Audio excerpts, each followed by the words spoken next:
मन प्रसन्न होई एको अगरबत्ती से पूजा करब करब आ मन प्रसन्न ना होई त कंपनी जरा देब त कोनो फायदा नहीं ना ऐसे और देवता चित न धरई धरई हनुमत से ही सर्व सुख करई करई उनके नाम हनुमान है हां जे असंभव के संभव बना देवेले हां उनके नाम हनुमान है हां जे अपना मालिक के संकट से उबार देवेले हां उनके नाम हनुमान है हां जे अपना मालिक के देखावे खातिर करे जा अपन फाड़ दे ऐसे कहे के भाव दुनिया में सब के सोई बलवा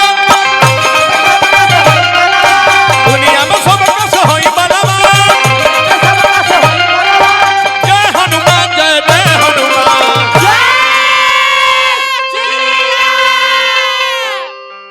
राउर चरनी जाम गिर के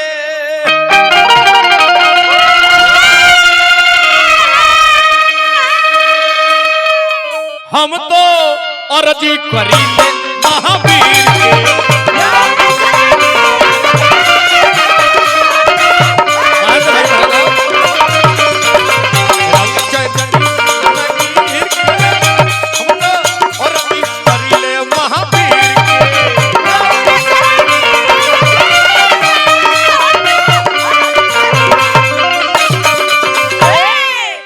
हर बात के पीछे कुछ न कुछ कारण होला है बिना कारण के कोनो बात नहीं है ना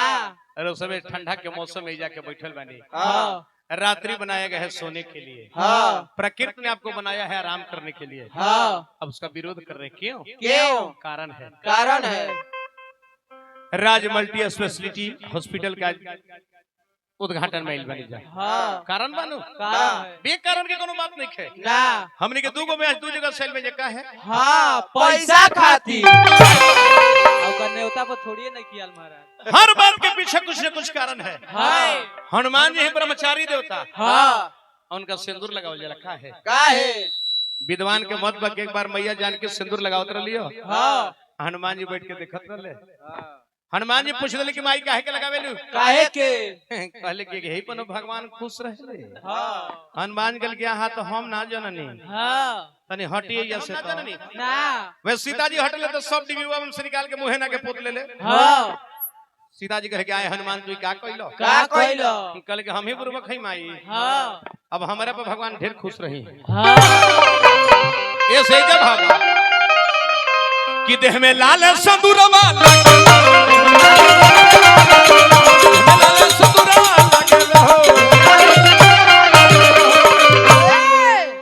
नम लेते परतवा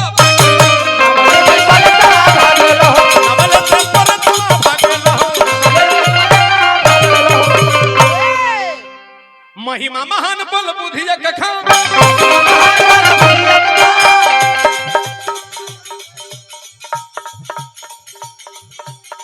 हमरा राणा भाई बहुत बहुत के पुरस्कार से राणा भाई के हार्दिक हार्दिक प्रणाम। महिमा महान बल बुद्धि महिमा महान बल बुद्धि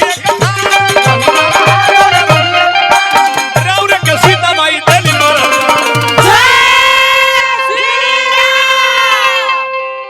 करिला सेवकाई रघुबीर के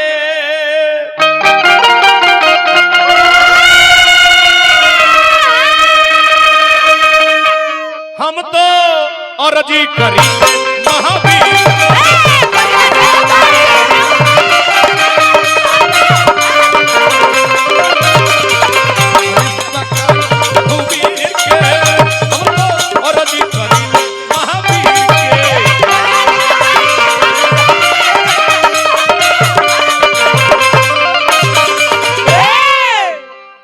अष्ट सीधि नवनिधि के दाता महन जी के भाई महेंद्र भाई मणिया छपरा से बहुत बहुत के पुरस्कार देनी हनुमान जी से प्रार्थना पद प्रतिष्ठा बने रहे अष्ट सीधि नवनिधि के दाता असवर दिन है जानकी माता नासिल रोग हरत सब पीरा भूत पिचास निकट नहीं आवे सरा गुण हनुमान जी में बा इस कहे के भाव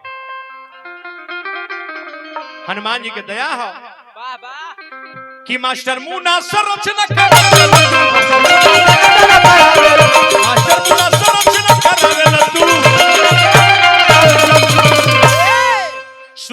सुदर्शनों से गीतिया गावे सुदर्शनों से गीतिया गावे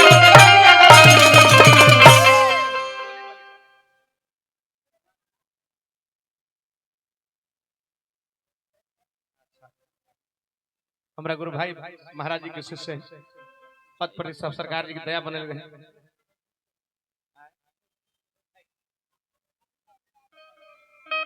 ऐसे कहे के भाव आ गई महिमा महान बल बुद्धि एक खा महिमा महान बल बुद्धि एक खा पानी हम भागाया का कभी बोले काट दीन हमरो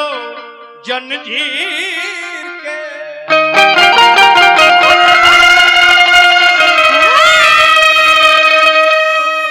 हम तो अर्जी करी महावीर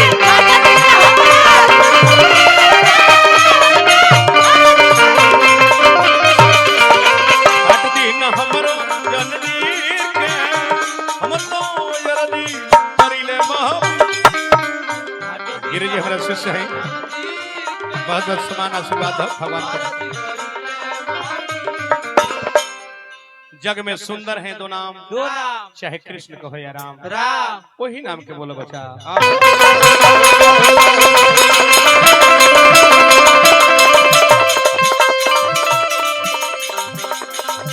अरे बोला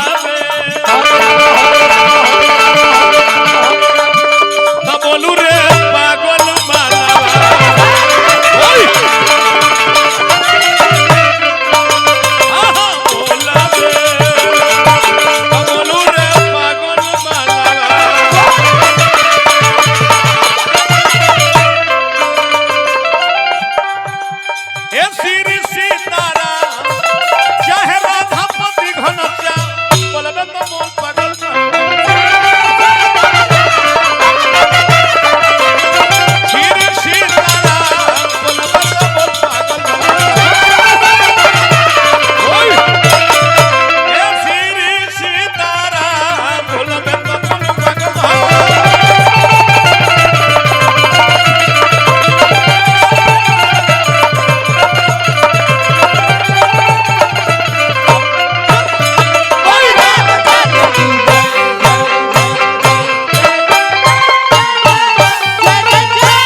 नमस्कार फिर मिलेंगे इस ब्रेक के बाद